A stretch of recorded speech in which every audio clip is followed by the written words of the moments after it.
ごきげんよう。日本画家の諸星美希です。絵の具を解くときって中指で絵皿持って解きますよね。人差し指ですか？中指ですか？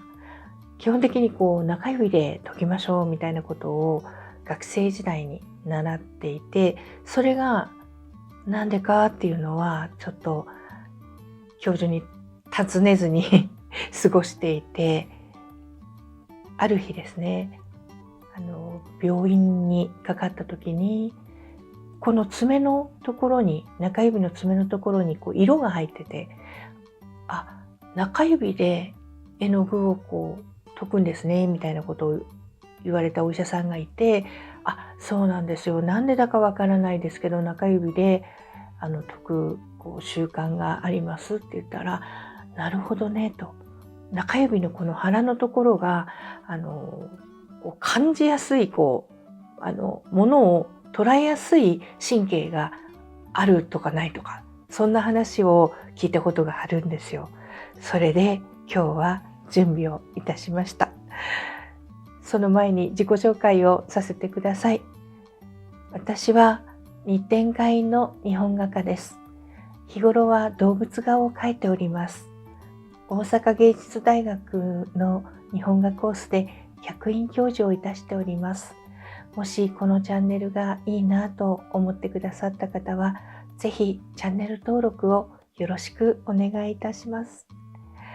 そうなんですよ。中指は実は感覚のいい指だったそうなので、これが正解なのかなっていうことで、私は今そのお医者様から聞いたことを信じてるんですけれどね。はい。で、この爪の間にちょっと残る色ってやっぱり水平の具ですよね、残るのは。岩絵の具はもうほとんどそんな混ぜてもね、残らないことのが多いんじゃないですかね。はい。ちょっと今日は並べさせていただいたのは水平の具。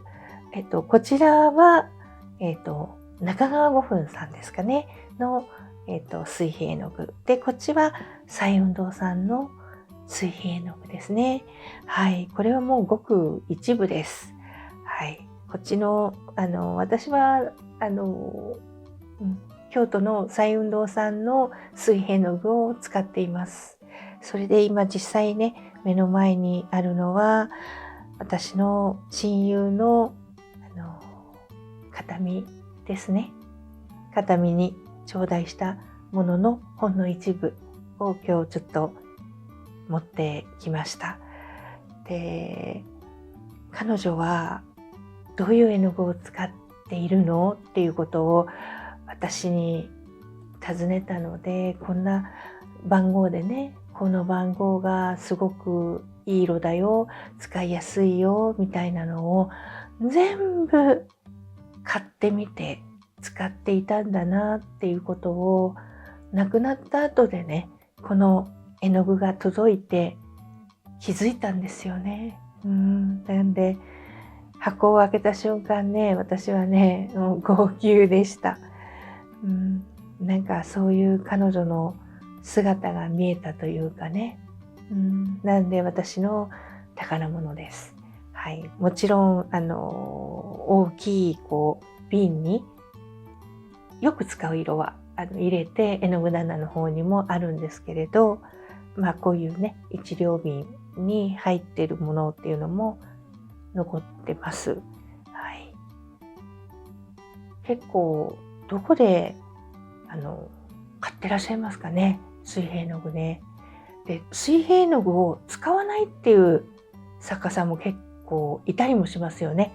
岩絵の具だけですっていう、いわゆる別名泥絵の具っていうような言い方もしますよね。私は京都で勉強したので、水平絵の具がね、基本的に最初に習う絵の具でしたので、今でも結構好んで使いますね。ほんと綺麗なんです。私はちょっと彩雲堂さんのがずらりと並んでる方なので、こっちはね馴染みの色ですよね。通常の画材屋さんには中川五分さんのが並んでいることの方が多いんでしょうかね。本当岩絵の具とはまた違うね、質感が出たりですとか、そういうことがありますし、私は水肥同士でも混色してね、オリジナルの色を作ったりもするので、結構限りない中間色をね、試せる本当にものですよね。京都の絵の、これは個人的感想ですけど、京都の絵の具の中で、紫系が結構美しいなと、個人の感想ですよ。感じることが多かったりですとかね。水肥もちょっと東京方面で買うっていうか、見たりね、頂戴したりするものもあるので、それとはやっぱりちょっと違うかなっていう。岩絵の具も同じなんですよ。東と西ではちょっとね、違ってたりするので、もし東京でこれを関東方面でね、ご視聴いただいている方は、ぜひまた京都に遊びにいらした時は、京都の絵の具をね、買ってみられるのもいいかなっていうふうに思います。すごい魅力的ですよ。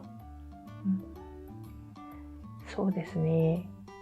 青系統のちょっと紺色みたいな色っていうのはちょっと染料の関係なのか何なのか溶けにくい水平の具もあったりですとか、あとは王道みたいな基本的な色は割と溶けやすかったりね、硬さももうまちまちですよね。あと意外と使えるのが白い水平絵の具、5分もあるんですけれど、白の水平絵の具っていうのはまたその表現によってはいい絵の具かなっていうふうに私は感じて使ったりもします。はい。またね、この使い方とかちょっと面白いね表現みたいなのはコンテンツみたいなのをねちょっと作ろうと思ってますので、ぜひその時はねまでちょっとお楽しみにしていただければなというふうに思います。今ちょうど80号制作中で締め切り間近で実はこれを撮ってるんですけれど、なんかそわそわしますね、絵の具見ると。皆さんはどんなお色がお好みでしょうか。またコメント欄でもいろいろね書いていただけますと嬉しいです。またいいねもくださったら嬉しいです。なんか最近はちょっと喋りすぎてコーヒーを飲むのをおろそかになってますので、いつも最後にね慌てて飲む時間をちょっと作ってます。すいません。飲みますね。さあ、では今日はこの辺りにいたしましょうか。それではまた。